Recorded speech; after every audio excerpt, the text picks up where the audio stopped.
जय मैथिल, जय मिथिला। नमस्कार मैथिलगण।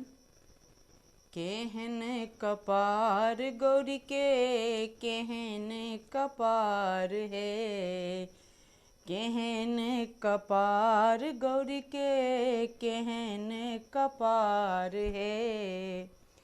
शिव देखी उठली डेराई कि शिव देखी मैना उठली डेराई।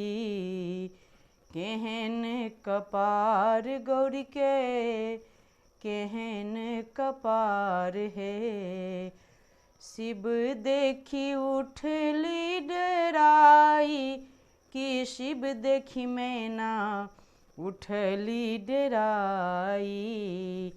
केहन कपार गौरी के केहन कपार है।